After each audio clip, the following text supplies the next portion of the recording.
اور ذرا بلند آواز سے نعرہ تکبیر، نعرہ رسالت، سرکار کی آمد، دلدار کی آمد، سرکار کی آمد، دلدار کی آمد، آقا کی آمد، داتا کی آمد، داجا کی آمد، یاسین کی آمد، طٰہٰ کی آمد۔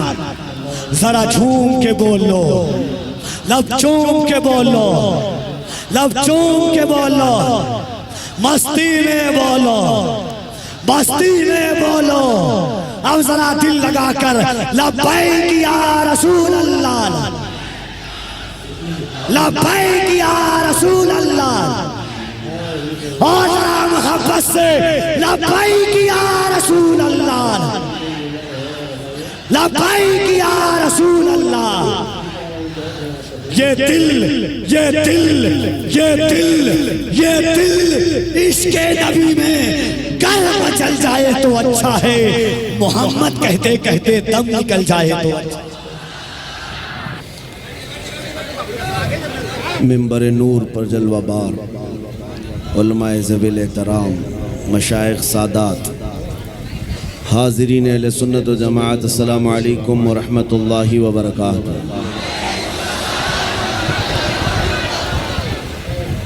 الحمدللہ، الحمدللہ الحنان المنان الذي خلق الانسان وعلمه البیان، والصلاة والسلام على رسوله سید الانس والجان وعلى آلہ واصحابہ ذوی الخیر والاحسان، اما بعد فاعوذ باللہ من الشیطان الرجیم، بسم اللہ الرحمن الرحیم۔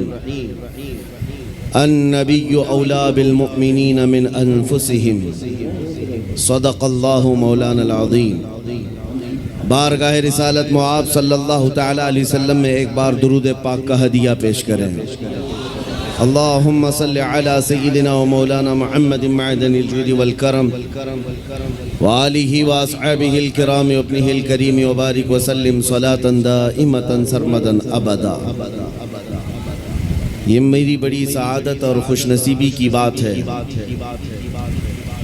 کہ پٹنہ میں اترنے کے بعد ربیع الاول کا چاند نظر آیا ہے۔ آج میری شروعات ربیع الاول کی آپ کے اس شہر سے ہو رہی ہے۔ پہلے تو ہم صرف پٹنہ کی سیاست ہی جانتے تھے، سیاسی ہلچل یہاں کی اخباروں کی گرمی نظر آتی تھی، لیکن آج اترنے کے بعد عشق رسول کی گرمی بھی دیکھنے کو مل رہی ہے۔ یقیناً چھوٹی جگہ ضرور ہے، ناظم اجلاس کفیل عنبر صاحب سے آپ سن رہے تھے،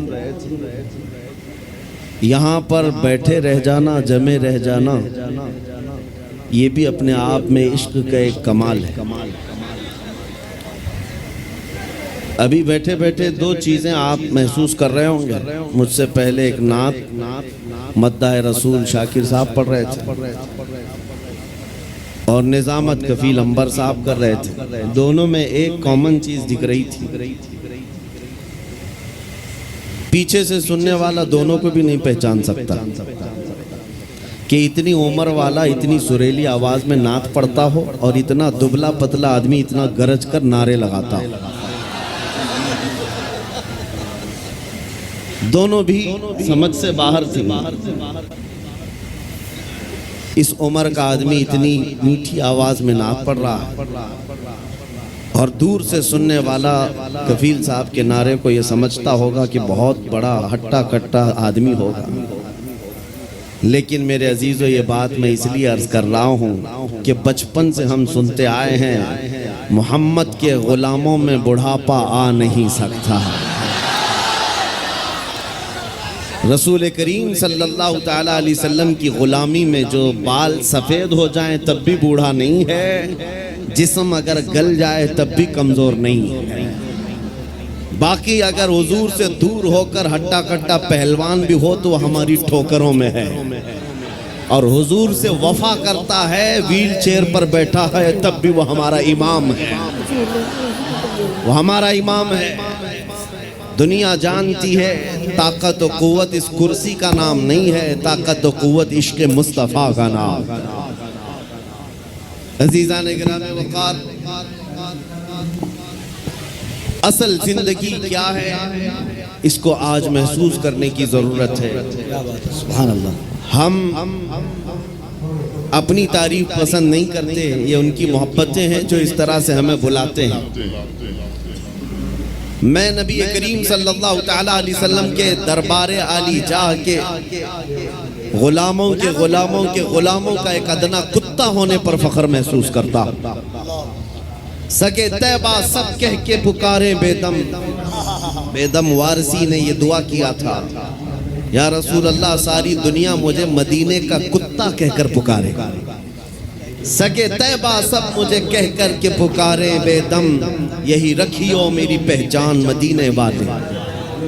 اے میرے عزیزو، آج ہمیں فخر اسی بات پر ہونا چاہیے کہ دنیا مجھے نبی کے نام سے جوڑ کر کے پہچانے، حضور کی غلامی میں مجھے پہچانے، میرے منصب سے، میرے عہدے سے، میرے مال سے، میری جائیداد سے، میرے خاندان سے نہیں۔ دنیا اگر حضور کی غلامی سے پہچانتی ہے تو اس سے بڑے کمال کی بات نہیں ہے۔ ہم سب کے لیے سب سے بڑے فخر کی بات ہمارا تعارف، ہمارا انٹروڈکشن حضور کے ذریعے سے ہو جائے، اس لیے کہ جس کا تعارف نبی پاک صلی اللہ تعالیٰ علیہ وسلم سے ہو گیا، آپ جانتے ہیں امام اہل سنت فاضل بریلوی امام احمد رضا خان قدس اللہ سرہ الشریف مجدد اعظم ہے، لیکن آپ سے اختلاف رکھنے والی جماعتوں میں بہت ساری ہیں۔ دوسری جماعتوں میں خاص طور پر اگر میں جماعت اسلامی کے بانی کا ذکر کروں، جن کا اہل سنت و جماعت بریلویت سے کوئی تعلق نہیں، دوسری جماعت اور دوسرے مکتبہ فکر کے ہونے کے باوجود بھی انہوں نے اعلیٰ حضرت کی تعریف میں صرف اتنا کہا ہے وہ بہت بڑے عاشق رسول تھے۔ یہ نہیں کہا بہت بڑے پٹھان کے بیٹے تھے، بہت بڑے زمیندار تھے، بلکہ کہا بہت بڑے عاشق رسول تھے۔ دنیا اگر حضور کے نام سے پہچانتی ہے تب کوئی تمہیں فنا نہیں کر سکے گا، نام تمہارا ہمیشہ رہ جائے گا، بے نشانوں کا نشان مٹتا نہیں، مٹتے مٹتے نام ہو ہی جائے گا۔